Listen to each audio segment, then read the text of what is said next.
link below. It's promo code CLAN. And I'm so sorry for this freaking delay. Oh my God, it's getting worse. The delay is getting worse. As the stream goes on, it's just getting worse and worse. But I wanted to show you guys this, right? So as you know, we've been keeping up with this whole Kawhi Leonard situation.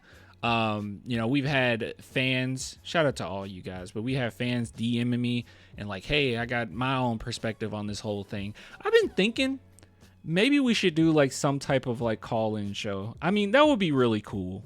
It would be cool to do like some type of call-in show.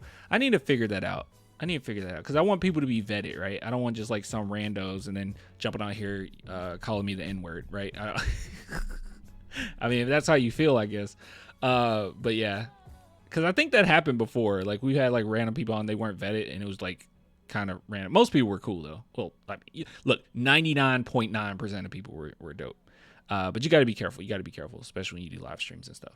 But yeah, I've been thinking about that. That would be kind of cool, just to like do certain segments, let people come on and just be like, hey, what's your take? Maybe after games or something. I don't know. I feel like that would make good content, you know? Not like me jump on here and like debate people or nothing like that. But yeah, if you do a call in, please vet and have it pre-planned, because people weird. Well, it wouldn't be pre-planned, but you have to go through a lot of hoops and valleys, right? You have to join the Discord or something like that. Anyways, sorry. Too much of a tangent. Kawhi Leonard. So we've been keeping up. Kawhi Leonard, it's some crazy stuff. And now we got some more news. And my God, it seems as if he's doing the NBA job for them, y'all. He's doing the NBA job for them. So let's take a look at what Pablo had to say at this point. Very credible man. Inside of aspiration. Ooh, that's loud. Yeah, we had to turn it up for Adam Silver that last segment. That dude, he talks so soft. And according to my 7 sources, as well as Aspiration's internal cash forecast for sponsorship payments, which is a spreadsheet I obtained that you, David, now get to review in your mystery folder there. So the smoking gun question we're all contemplating. It's the thing that I think I have uncovered. One of the company's absolute top priorities, despite the total financial show enveloping this company, was simple. Hey, KL2 Aspire LLC.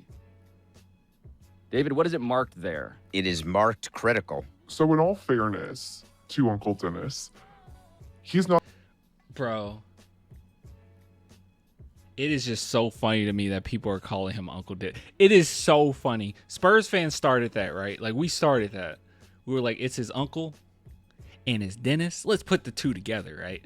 Yeah, we're not that special. But still, I just think it's funny that, like, in these investigations, you know, instead of them just, like, calling him by his name, he's just Uncle Dennis. Like, that's crazy. Not the only one who's calling trying to get paid. There's a huge freeze because there's no money to be spent. But lo and behold, Uncle Dennis gets paid. According to this Green Bank's Silicon Valley bank statements, which I have acquired and confirmed and have in the folder in front of you, please tell us when exactly Aspiration finally does wire their months late second payment to Kawhi Leonard.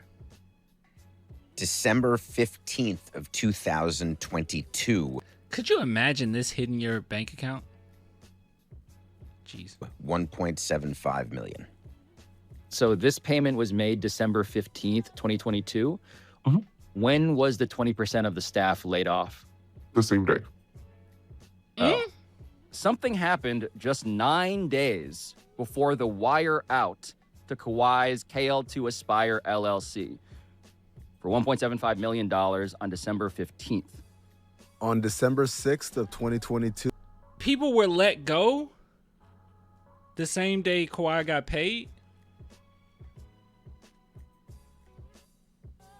This is why, honestly, when people come out and they're like, you know, it's not that big a deal. It's not that big a deal. What's wrong with stuff like this? It's not that big a deal. Money under the table, corruption. Why do you care? It's just money. Like, it's real world consequences. That's crazy, bro. Do a wire in from DEA. And keep in mind, throughout all this, he's not advertising anything. That's the wild part. He's not advertising anything. It's all BS. 6th of 2022, a wire in from DEA 88 Investments What is that? in the amount of $1,999,999.59. I said to myself, should probably look up the registered agent on file. Wait, is he saying? Wait. Is he saying Bomber? I might be stupid. Are they saying Bomber put in $2 million and then Kawhi got paid? File for DEA 88 Investments LP, and it turned out to be a man named Dennis. Oh, Dennis Robertson? Not Uncle Dennis. Dennis J. Wong, our different Dennis, is the vice chairman of the Los Angeles Clippers. Oh, it gets worse. Oh my God, bro. Clippers, you'll never win anything ever, bro. It's over. It is so over for you. Kawhi, retire. It's so over, bro. It's so over. Wow. Said Dennis Howe. Yeah, not that Dennis. Is the one and only limited partner, in fact, of the team. This has not been reported previously because the ownership group is Steve Ballmer owning 99%. Right. And Dennis J. Wong owning 1%, and that's it.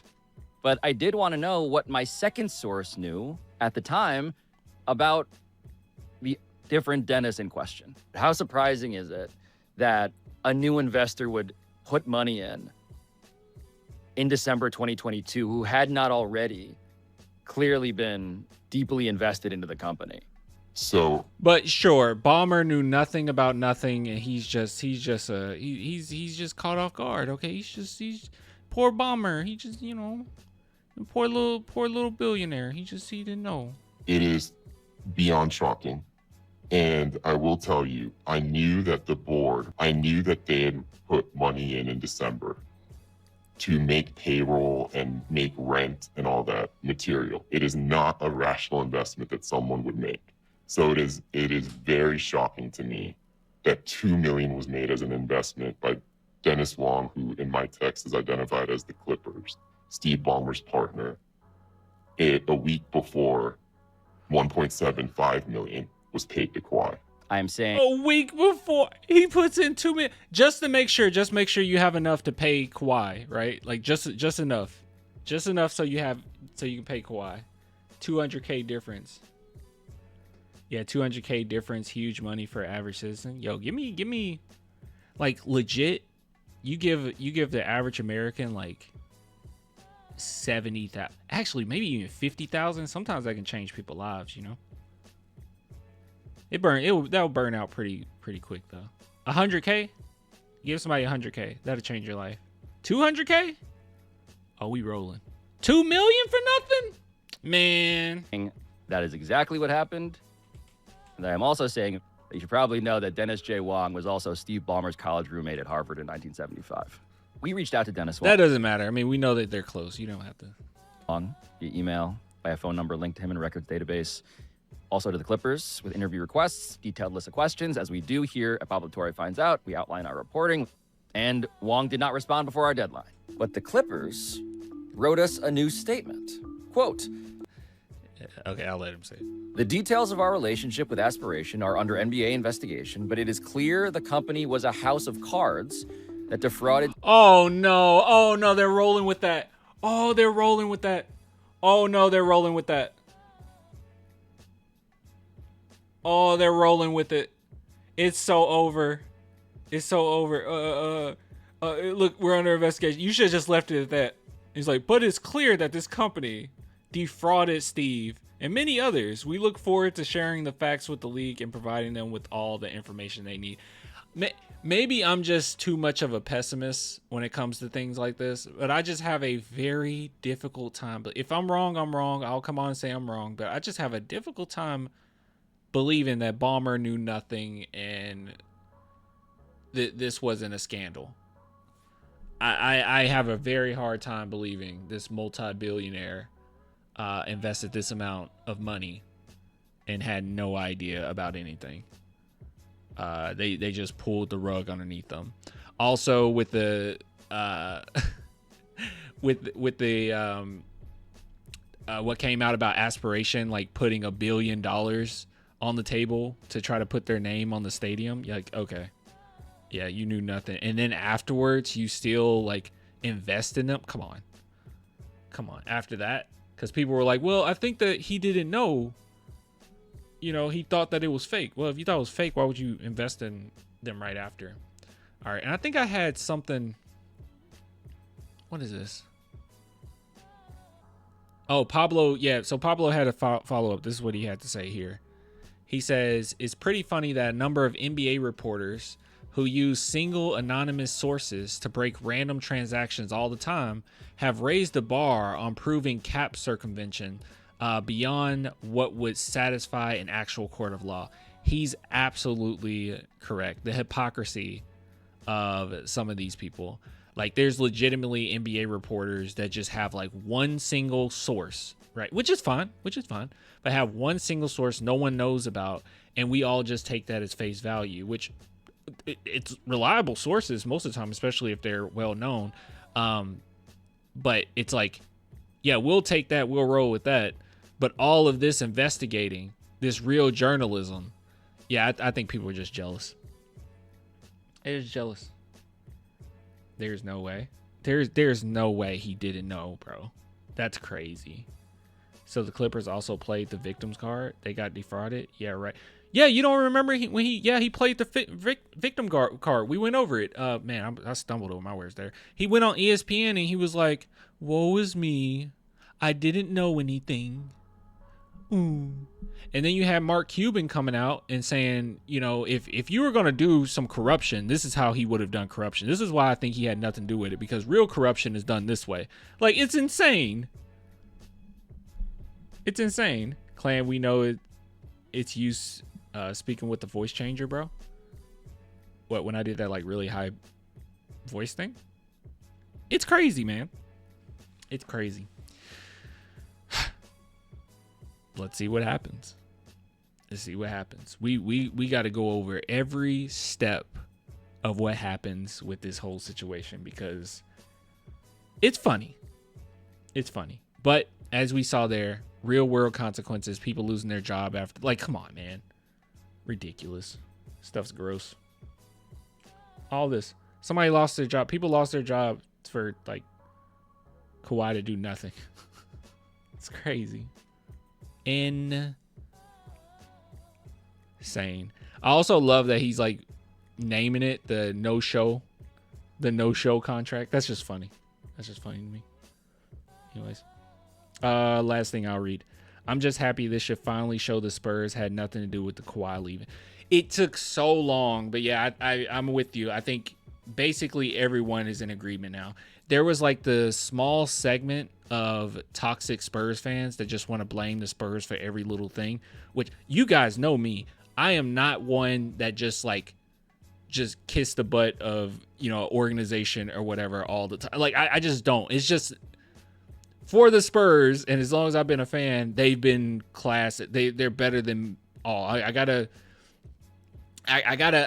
compare them compared to their peers, right? And they are so much leagues ahead of so many different franchises. One in particular being my Cowboys. So they are top tier. So when stuff come out of it and it's like, oh, this weird thing happened, I've seen them act on things pretty quickly. I've seen them not try to like sweep certain things under the rug.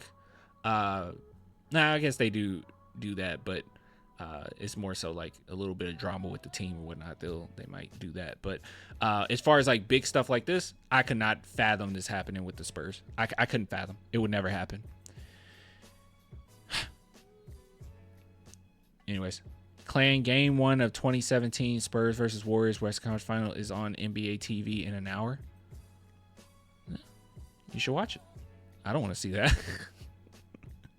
I remember what happens. I'm good.